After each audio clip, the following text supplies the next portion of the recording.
आज हम लोग डीएलएड चतुर्थ सेमेस्टर में अनिवार्य विषय शैक्षिक प्रबंधन एवं प्रशासन से भौतिक तथा मानवीय संसाधन में विद्यालय वातावरण पर चर्चा करेंगे।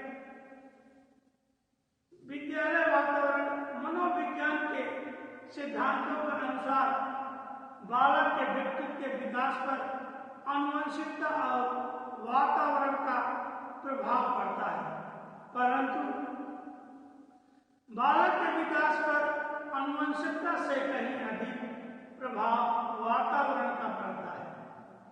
आनुवंशिकता की विशेषताएं पारिवारिक पृष्ठभूमि से प्रभावित होती हैं।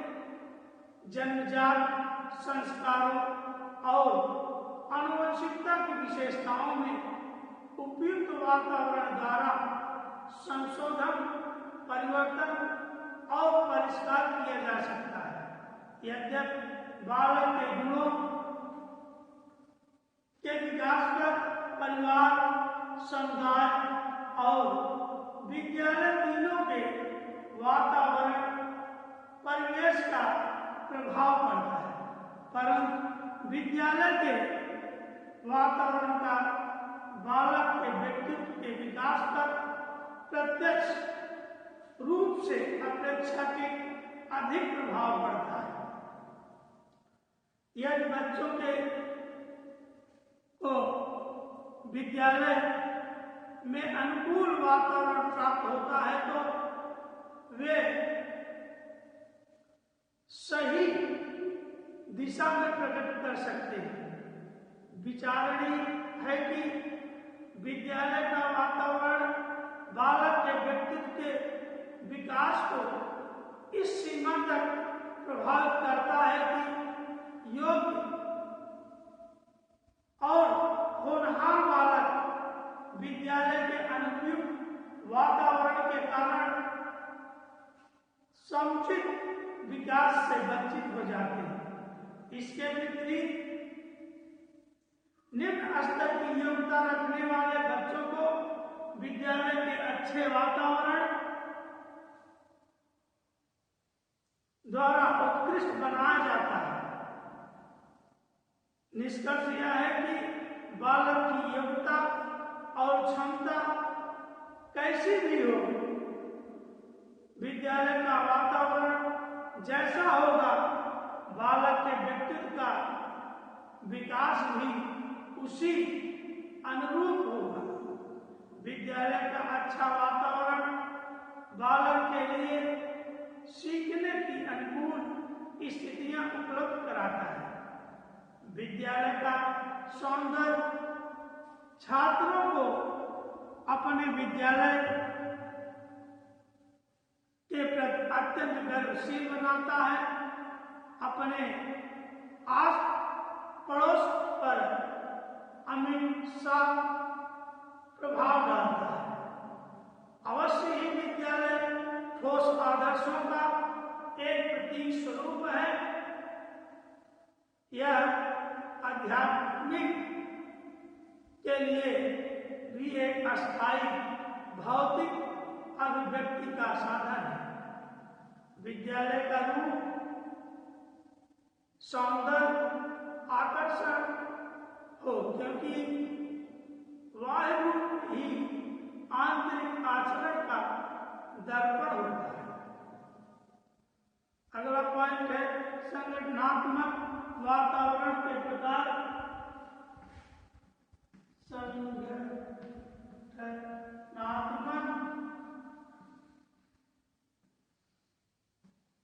वातावरण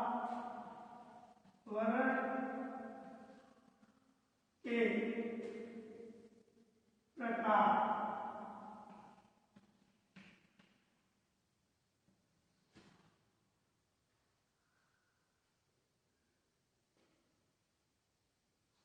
संगठनात्मक वातावरण के प्रकार निम्नलिखित हैं। मुक्त वातावरण, प्रजातांत्रिक वातावरण, नियंत्रित वातावरण, परिचित वातावरण,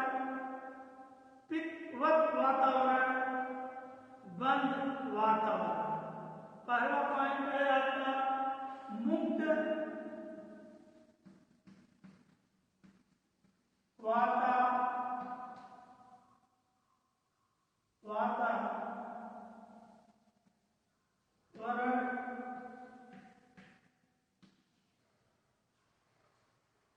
मुक्त वातावरण यह एक जीवन संगठन होता है जो नित्य अपने लक्ष्यों की प्राप्ति की ओर बढ़ता है, जिससे समूह के सदस्यों की सामाजिक आवश्यकताओं की संतुष्टि हो सके।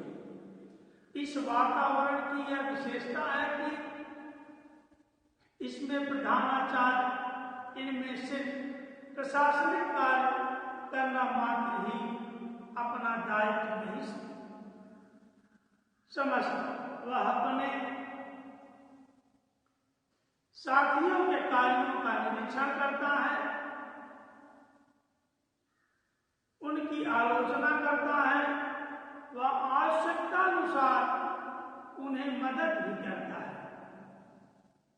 वह सभी कार्य स्वयं नहीं करता, वह अपनी योग्यता से उचित कार्य विभाजन कर देता है और शिक्षकों के अंदर नेतृत्व के गुणों को विकसित करने के अवसर देता है। अगला पॉइंट प्रजातांत्रिक।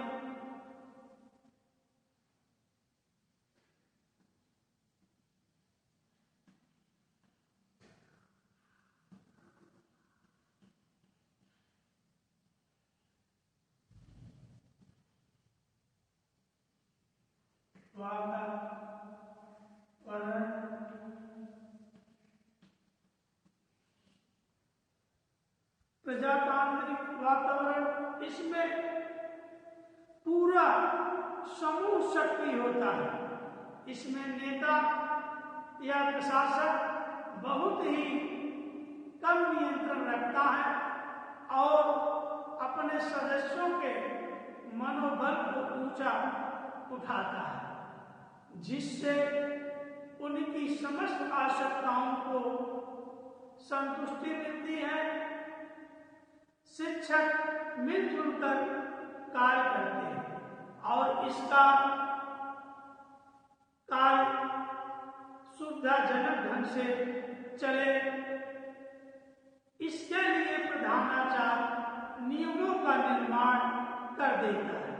संपूर्ण विद्यालय व्यवस्था में जो भी कार्य करता उन्हें पूर्ण व्यवस्था के उपव्यवस्था के रूप में समझा जा सकता है, जिनको ध्यान में रखकर ही सभी योजनाएं बनाई जाती हैं। अगला पॉइंट है आपका नियंत्रित वातावरण।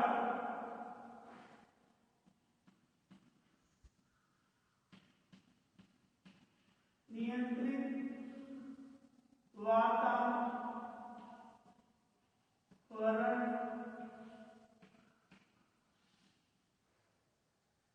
नियंत्रित वातावरण, इसमें कार्य की कार्यप्रणालियों पर बल दिया जाता है और संबंधों में बहुत अधिक घनिष्ठता नहीं होती। इसमें शिक्षक प्रधानाचार्य के विपरीत कभी नहीं जाते, वह स्वयं भी कार्य संपादन में अपना योगदान देते हैं। अगला पॉइंट है आपका परिचित वातावरण। पॉइंट है आपका परिचित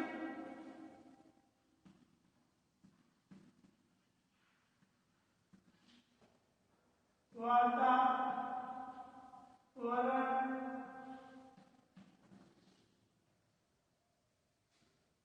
परिचित वातावरण यह व्यक्तिगत आधार पर पोषित वातावरण होता है, जिसमें समूह के सदस्यों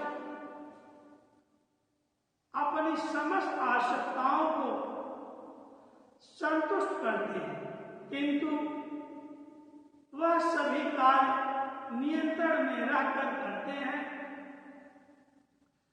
यहाँ अपने कार्य पूर्ति में सामान्य नियंत्रण पर बहुत कम ध्यान देते हैं। इसमें प्रशासक व शिक्षकों के मध्य मित्रवत संबंध होते हैं और विद्यालय एक परिवार के रूप में कार्य करता है। अगला पॉइंट है पितृवत वातावरण।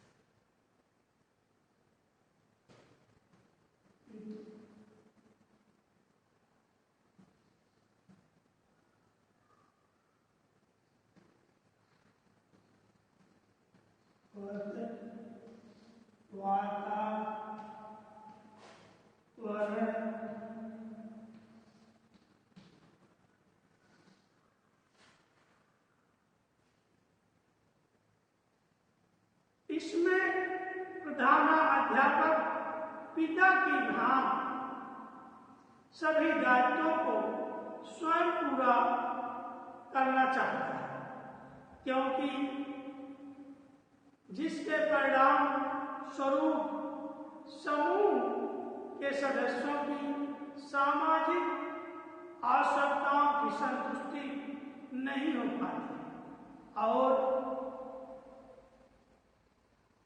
जिससे समूह के सदस्यों की मनोबल सामान्य रहता है। प्रशासकों का व्यवहार शिक्षकों को प्रेरित नहीं करता। वह अधिकांश समय औपचारिक व प्रशासनिक कार्यों में व्यस्त रहता है।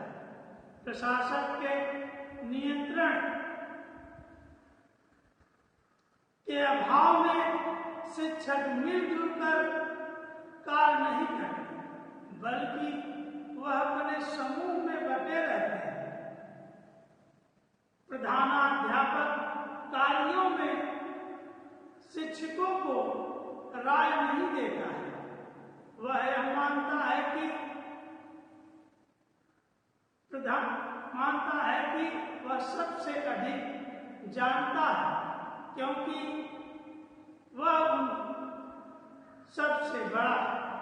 अगला पॉइंट है बंद वातावरण। बंद वातावरण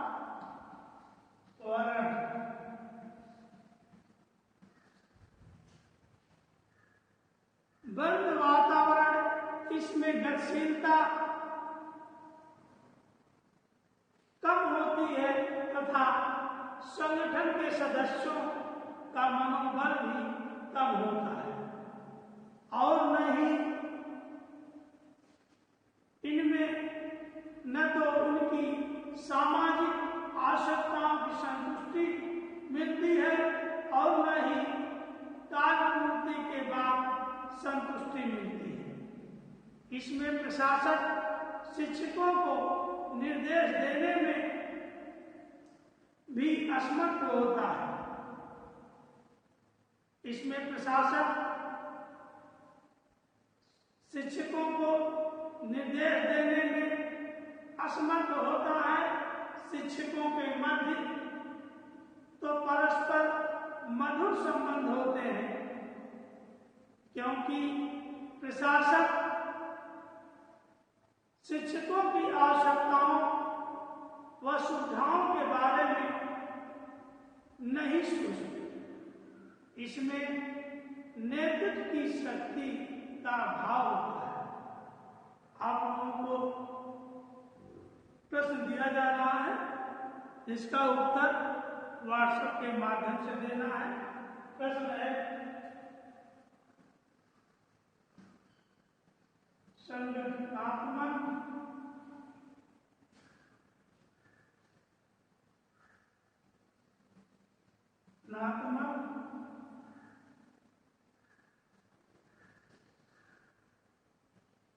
वातावरण के प्रकार बताइए। नेक्स्ट दिन आपको बताया जाएगा विद्यालय समय सारणी